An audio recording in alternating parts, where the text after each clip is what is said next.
నమస్తే welcome to Suman TV. So మన చుట్టుపక్కల పరిసరాల్లో అనేక రకాల మొక్కలు ఉంటాయి, కానీ మనం వాటిని పట్టించుకోము, పిచ్చి మొక్కల్లాగా తీసేస్తూ ఉంటాము.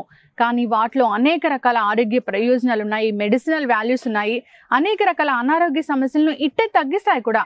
సో ఇలాంటి మెడిసినల్ ప్లాంట్స్ గురించిన పూర్తి వివరాలు తెలుసుకుందాము. ఈ రోజు మనతో పాటు ఉన్నారు ప్రముఖ ఆయుర్వేద వైద్యులు డాక్టర్ టి వేణుగోపాల్ గారు ఫ్రమ్ ఓజస్ ఆయుర్వేదిక్ సెంటర్. నమస్కారం ప్రొఫెసర్ డాక్టర్ వేణుగోపాల్ గారు. నమస్కారం అమ్మా. డాక్టర్ గారు, మన చుట్టుపక్కల పరిసరాల్లో నిజంగా మొక్కలు ఉంటాయి, కానీ మనం వాటిని పిచ్చి మొక్కల్లాగా తీసేస్తూ ఉంటాం, అసలు పట్టించుకోం కూడా. చాలా మందికి అవేర్నెస్ కావాలి, చిన్న చిన్న వాటికి వైద్యుల వద్దకు పరిగెత్తడాలు అలాంటివి చేస్తూ ఉంటారు. సో ఇలాంటి వాటి గురించి అవేర్నెస్ కల్పిస్తే కనుక చిన్న చిన్న వ్యాధుల్ని, చిన్న చిన్న అనారోగ్య సమస్యలు ఇంట్లోనే తగ్గించుకోవచ్చు కూడా. సో అలాంటి ప్రయత్నమే చేద్దాము. సో ముందుగా ఏ మొక్క గురించి చెప్పబోతున్నారు? ముఖ్యంగా మనం ఉండే పరిసరాలలో ఎక్కువగా పెరిగేది, చాలా సాధారణంగా పెరిగేది, కొంతమంది ఏంటంటే ఇండ్లలో ఈ పూల చెట్టు లాగా కూడా పెంచుకునే మొక్క అనమాట. దీని పేరు ముళ్ళు గోరింట అంటారు, ముళ్ళ గోరింట లేకపోతే గులిమిడి అని కూడా అంటారు అనమాట. దీంట్లో మనకి 4 రకాలు ఉంటాయి ఒరిజినల్గా. ఇప్పుడు మీకు చూపించేది పచ్చ ముళ్ళు గోరింట. దీని పూలు పసుపు వర్ణంలో ఉంటాయి, పూజకు ఎక్కువగా వాడుతుంటారు. కానీ దీనిలో అనేకమైన ఔషధ గుణాలు ఉన్నాయనే విషయం చాలామందికి తెలియదు. సో అవన్నీ ఏంటి, వాటిని ఎట్లా వాడాలి, ఏ విధంగా మనం దీంతో మందులు తయారు చేసుకోవాలని పూర్తి వివరాలు ఇప్పుడు చెప్దాం. డియర్ ఫ్రెండ్స్, మామూలుగా పూజకు మాత్రమే ఉపయోగపడుతుందని తెలిసే ఈ మొక్క అనేక రకమైన అనారోగ్య సమస్యలను దూరం చేయడానికి మనకు ఉపయోగపడుతుంది. మొట్టమొదటిది దీని ఆకులు అండి. సో దీని ఆకులు, ఈ చెట్టు ఏంటంటే మనకి మామూలుగా 1 మీటరు 1.5 మీటర్ ఎత్తు పెరుగుతుంది, గుబురుగా పొదలాగా పెరుగుతుంది అనమాట. సో దీని ఆకులను తీసుకొచ్చి ఏం చేయండి అంటే, మీరు ముద్దగా నూరేయండి. అంటే ఒక గుప్పెడు ఆకులు తీసుకోండి, మనని మంచిగా శుభ్రం చేసేసి ఈ ఆకులను మంచిగా బాగా పెరిగిన ఆకులు అనమాట, బాగా ఏపుగా పెరిగిన ఆకులను తీసుకొని మీరు బాగా రోట్లో వేసి గ్రైండ్ చేసి, కొంచెం నీళ్లు కలిపి గ్రైండ్ చేసి, దానికి అంటే మనం ఎంతైతే తీసుకుంటే 1 కప్పు లేకపోతే 1/2 కప్పు ఈ పేస్ట్ కనుక, ఈ ఆకుల యొక్క ముద్ద కనుక 1/2 కప్పు ఉంటే 1/2 కప్పు పెరుగు కలపండి. మంచి పుల్లటి పెరుగు, గడ్డ పెరుగు కలిపేసి దాన్ని తలకు పట్టించాలన్నమాట. ఈ తలకు వారానికి 2 సార్లు పట్టించండి. ఇది పట్టించి ఒక 2 గంటల సేపు అలాగే ఉంచండి. ఉంచిన తర్వాత మామూలుగా మీరు హెయిర్ వాష్ దేంతోనైనా చేసుకో, షాంపూ కానీ ఏదైనా వాడి మీరు తలస్నానం చేసి దాన్ని శుభ్రం చేసుకోండి. ఫ్రెండ్స్, ఇది ఎంత అద్భుతంగా పనిచేస్తుందంటే, హెయిర్ ఫాల్ సమస్యతో బాధపడే వాళ్ళు చూస్తున్నాం, మనం చాలా మందిని చూస్తున్నాం. హెయిర్ ఫాల్ ఎంత సమస్యనో, రకరకాల ప్రయోగాలు, రకరకాల తైలాలు, తర్వాత కాస్మెటిక్ సెంటర్స్కు, డెర్మటాలజిస్ట్ దగ్గర పోయి వేలల్లో ఖర్చు పెట్టే వాళ్ళం మనం చూస్తుంటాం. ఇంటి దగ్గర పెరిగే చిన్న మొక్క అండి ఇది. సో దీంట్లో ఈ విధంగా కనుక వాడితే ఒక 3 వారాలలో మీ హెయిర్ ఫాల్ సమస్య ఖచ్చితంగా తగ్గుతుంది, అద్భుతంగా తగ్గుతుంది. దీంట్లో ఎటువంటి డౌట్ లేదు. దీంట్లో ఆయుర్వేదంలో దీన్ని కేశ్యము అని చెప్పారు. అంటే కేశాలకు, అంటే వెంట్రుకలకు బలాన్ని ఇచ్చేది, వెంట్రుకల ఆరోగ్యానికి ఇది అద్భుతమైన మొక్కని ఆయుర్వేదంలో చెప్పారనమాట. ఇంకో రకంగా కూడా దీన్ని వాడచ్చు. అంటే నాకు హెయిర్ కండిషనర్గా, అంటే కొంతమందికి వెంట్రుకలన్నీ బిరుసెక్కి తర్వాత పొడిగా అవుతాయి, తర్వాత వాటిలో జీవం లేనట్టు చిక్కులు పడుతూ తర్వాత చూడగానే ఏదో అన్హెల్దీ లాగా కనపడతాయి కదా, దానికి ఏదో కండిషనర్లని అవ్వని ఇవ్వని ఏదో షాంపూలని ఇంకా హెయిర్ ట్రీట్మెంట్లని రకరకాల ప్రయోగాలు చేస్తూ డబ్బులు ఖర్చు పెట్టుకుంటూ టైం దండగా చేసుకుంటూ తిరుగుతుంటారు కదా. దీనికి ఏం చేయండి అంటే, దీని ఆకుల రసం, పచ్చి ఆకుల రసం తీసుకోండి, దీన్ని నీళ్లు కలిపి దంచి ముద్దగా చేసి ఆ రసాన్ని ఒక గుడ్డలో పిండేసి మనము ఆ స్వరసం అంటారు, ఆ రసం వస్తుందన్నమాట మనకి. ఆ రసానికి సమానంగా నువ్వుల నూనె కలపండి. నువ్వుల నూనె కలిపి సన్నటి మంట మీద ఆ నీళ్లు ఎగిరిపోయేంత వరకు సన్నటి మంట మీద కాచండి. మనకి కొద్దిసేపటికి ఒక అర్ధ గంట నుంచి 40 నిమిషాలలో సన్నటి మంట మీద కాస్తుంటే ఏమవుతుందంటే ఈ నీళ్ళన్నీ ఇంకిపోతాయి అన్నమాట. ఇంకిపోయిన తర్వాత తైలాన్ని మనం వడపోసుకొని భద్రపరుచుకొని ప్రతిరోజు రాత్రి పూట మాడుకు మాత్రమే అంటించండి. వెంట్రుకలకు అవసరం లేదు, ఓన్లీ స్కాల్ప్ అంటారు కదా, ఆ స్కాల్ప్కు రోజు అప్లై చేయండి.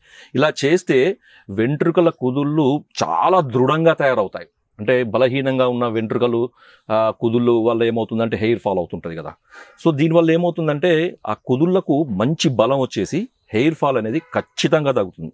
ఈ 2 పద్ధతుల్లో మీరు ఏది మీకు వీలైతే అది చేయండి. మనకు చాలా కాలం నిల్వ ఉండాలంటే తైలం తయారు చేసుకోండి, కొంచెం కష్టమైనా కానీ తైలం తయారు చేసుకొని వాడండి. డియర్ ఫ్రెండ్స్, ఇంకొకటి దీంట్లో మనకు అద్భుతమైన ప్రయోగం ఏంటంటే పోస్ట్ పార్టమ్ పెయిన్స్ అంటారు కదా, ప్రసూతి వాతం అంటారు. డెలివరీ తర్వాత వచ్చే ఒళ్ళు నొప్పులు సాధారణంగా అంటే నార్మల్ డెలివరీ అవుతారు కదా ఊళ్ళో పల్లెటూళ్ళలో. ఇప్పుడంటే సిటీల్లో చాలా మందికి ఎక్కువ మంది ప్రిఫర్ సిజేరియన్ సెక్షన్ అని చేస్తున్నారు, కానీ కొంతమంది ఊళ్ళల్లో మామూలుగానే ఈ నార్మల్ డెలివరీ అవుతుంటారు. నార్మల్ డెలివరీ తర్వాత ప్రసూతి వాతము అనేది వచ్చే అవకాశం ఉందన్నమాట. అంటే డెలివరీ తర్వాత ఆ తల్లికి ఒళ్ళు నొప్పులు బాగా ఉంటాయి. సో దానికి ఏం చేయాలంటే ఈ చెట్టు యొక్క వేళ్ళను తీసుకొచ్చి ఏం చేయాలంటే ఒక గుప్పెడు వేలు తీసుకొని ఒక గ్లాస్, మనం మంచినీళ్ళు తాగే గ్లాస్ ఉంటుంది కదా, ఆ గ్లాస్ నీళ్ళలో వేసి అది అర గ్లాస్ వరకు మరగబెట్టి వడబోసి ప్రతిరోజు ఉదయం పరగడుపున ఆ తల్లికి తాగిస్తుంటే ఏంటంటే ప్రసూతి వాతం అనేది ఖచ్చితంగా తగ్గుతుంది, అద్భుతంగా తగ్గుతుంది ఫ్రెండ్స్. ఎందుకంటే ఈ ప్రసూతి వాతాన్ని కనుక మనం మేనేజ్ చేయకపోతే భవిష్యత్తులో ఆ తల్లికి తలనొప్పి, తర్వాత కీళ్ళ జబ్బులు అనేవి వచ్చే అవకాశం ఉంది. ఇవన్నీ కూడా ప్రివెంట్ అవుతుంది. ఒకప్పుడు చాలామంది పల్లెటూళ్ళలో వాడేవాళ్ళు. ఇప్పుడు మనకి ఈ మోడర్నైజేషన్ వల్ల వీటి యొక్క విలువ తెలియక తర్వాత వాడడము అనేది తగ్గింది. మళ్ళీ మొదలు పెట్టండి. మన పాతకాలపు పద్ధతుల్లో ఎంత విలువ ఉన్నది, ఎంత అద్భుతమైన వాటి యొక్క ఉపయోగాలు ఉన్నాయని మనకు దీన్ని వాడితే తెలుస్తుంది. తర్వాత ఇంకొకటి ఏంటంటే కొంచెం మందికి మూత్రంలో మంట, చురుకుపోటు, యూరిన్ పోసిన కొద్ది ఆడవాళ్ళు కానీ మగవాళ్ళు కానీ చిన్నపిల్లల్లో కూడా ఉంటుంది, పెద్దవాళ్ళలో కూడా కొంతమందికి పెద్దవాళ్ళలో ప్రోస్టేట్ సమస్య ఉంటుంది కదా, వాళ్ళలో కూడా యూరిన్ పోసినప్పుడు మంటగా రావడము, మూత్రం అనేది తట్టుకుంటూ రావడము, మూత్రం కష్టంగా రావడం అనే సమస్య ఉంటుంది. దానికి కూడా ఏం చేయండి అంటే మీరు ఇదే వేళ్ళని తీసుకొచ్చేసి మీరు మామూలుగా ఇంట్లో ఆరబెట్టుకొని తర్వాత వాడుకోవచ్చు. పచ్చి వేళ్ళనే వాడాలని ఏం లేదు. ఆ వేళ్ళని తీసుకొచ్చి మీరు నీడన ఆరిచ్చిన తర్వాత కషాయం చేయండి. కషాయం చేసి దాంట్లో కొంచెం చక్కెర పొడి కానీ లేకపోతే బెల్లం పొడి కానీ కొంచెం జీలకర్ర పొడి కలిపేసి ప్రతిరోజు ఉదయం పూట ఒక వారం రోజులు కనుక తాగిపిస్తే మూత్రంలో పోటు, మూత్రంలో మంట, మూత్రం కష్టంగా రావడం, ఈ సమస్యలు అనేవి ఖచ్చితంగా తగ్గుతాయి, అద్భుతంగా తగ్గుతాయి ఫ్రెండ్స్. ఈ మొక్కని హిందీలో కట్సరయ్య అంటారు, సైరయ్యక్ అని ఆయుర్వేదంలో అంటారు అనమాట.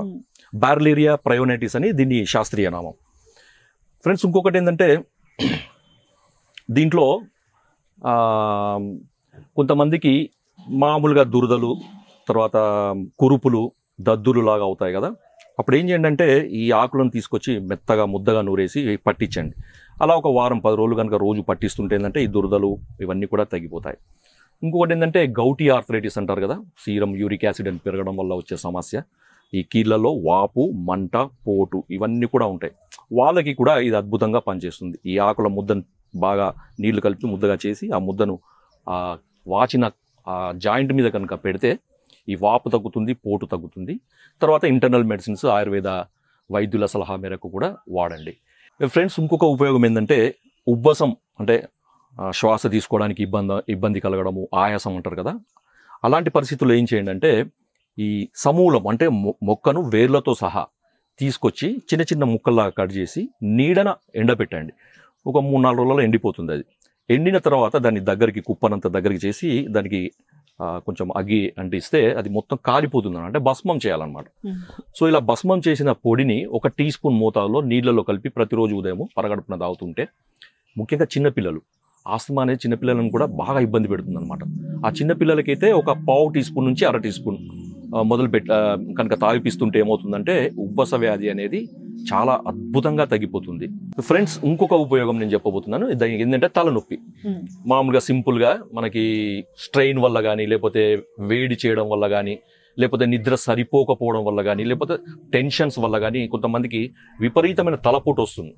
సో దానికి ఏదో పెయిన్ కిల్లర్స్, బ్రూఫెన్ అట్లాంటిది ఏదో వేసుకుంటారు, ఆస్పిరిన్ అట్లాంటిది వేసుకుంటారు. కొన్నిసార్లు వాటి వల్ల తగ్గినా కానీ ఏంటంటే మళ్ళీ వస్తుంది, వాటి వల్ల సైడ్ ఎఫెక్ట్స్ ఉంటాయి. కాబట్టి సింపుల్గా మనకి హోమ్ రెమెడీగా దీన్ని ఏం చేయండి అంటే ఇప్పుడు ఈ ఆకులన్నిటిని ఒక జమ చేయండి. ఒక 20-30 ఆకులను తీసుకొచ్చి ఏం చేయంటే వీటిని కొంచెం మూకుల్లో లైట్గా వేయించండి. లైట్గా వేయించడం అంటే అది పూర్తిగా ఈ ఆకు పూర్తిగా మాడిపోవద్దు, కొంచెం పచ్చిగానే ఉండాలన్నమాట. సో ఆకులను కొంచెం మనం వెచ్చ చేసి ఏం చేయాలంటే ఈ తలకు పట్టించాలన్నమాట. ఈ తలకు పెట్టేసి అది పడిపోకుండా ఏదైనా గుడ్డతో కట్టేస్తే ఏమవుతుందంటే తలనొప్పి అద్భుతంగా తగ్గిపోతుంది. ఒక అర్ధ గంటలో మీకు తలనొప్పి చేయితో తీసేసినట్టుగా తగ్గిపోతుంది. కాబట్టి డియర్ ఫ్రెండ్స్, మనకు ప్రకృతి ప్రసాదించిన అనేక మొక్కలు మన చుట్టుపక్కల పరిసరాల ప్రాంతాల్లో ఉంటాయి. కాబట్టి వాటిని గుర్తించండి. ఇప్పుడు చూసిన ఈ వీడియో వల్ల దీన్ని ఎలా గుర్తించాలని మీకు ఈజీగా తెలిసిపోతుంది. మీరు వాడండి, దీని యొక్క అద్భుత ఫలితాలను మీరు ఉపయోగించుకోండి. Yes Jai Ayurveda. Yes, thank you so much doctor గారు, చాలా మంచి ఇన్ఫర్మేషన్ అండి. చాలా మంది కూడా ఈ ముళ్ళగోరింట మొక్క కనిపిస్తే మామూలుగా ఈ ఫ్లవర్స్ వాడుకోవడం మాత్రమే తెలుసు, అది పూజకు పెడుతూ ఉంటాము. కానీ ఈ మొక్కలో ఇన్ని ఔషధ గుణాలన్నీ ఉన్నాయని మాత్రం ఎవరికీ తెలియదు. చాలా చక్కటి ఇన్ఫర్మేషన్ అందించారండి. అందరూ కూడా దీన్ని ఈ విధంగా వాడుకోవాలని ఆశిద్దాము. సో చిన్న చిన్న అనారోగ్య సమస్యలు వచ్చినప్పుడు మరీ ప్రతిదానికి కూడా డాక్టర్ వద్దకు పరిగెత్తకుండా సో ఇలాంటి వాటితో తగ్గించుకోవాలని మనం కోరుకుందాము. Thank you so much doctor గారు, థ్యాంక్స్ ఫర్ ద ఇన్ఫర్మేషన్. ధన్యవాదాలు. సో చూసారు కదండి, ముళ్ళగోరింట చెట్టు. సో మన ఇంటి పక్కల పరిసరాల్లో ఉంటుంది, మనం కూడా పెంచుకుంటూ ఉంటాము. కానీ దీనిలో ఇన్ని మెడిసినల్ వాల్యూస్ ఉన్నాయని, ఇది ఇన్ని అనారోగ్య సమస్యలను తగ్గిస్తుందని మాత్రం మనకు తెలియదు. సో చూసారు కదా, డాక్టర్ గారు చెప్పిన విధంగా చాలా రకాల అనారోగ్య సమస్యల్ని ఈ మొక్క నయం చేస్తుంది. సో ఎవరైనా అనారోగ్య సమస్యలతో బాధపడే వాళ్ళు ఈ విధంగా వాడుకొని చూడండి డాక్టర్ గారు చెప్పిన విధంగా. ఇది ఇవాళ టాపిక్. మరో టాపిక్తో మళ్ళీ కలుద్దాం.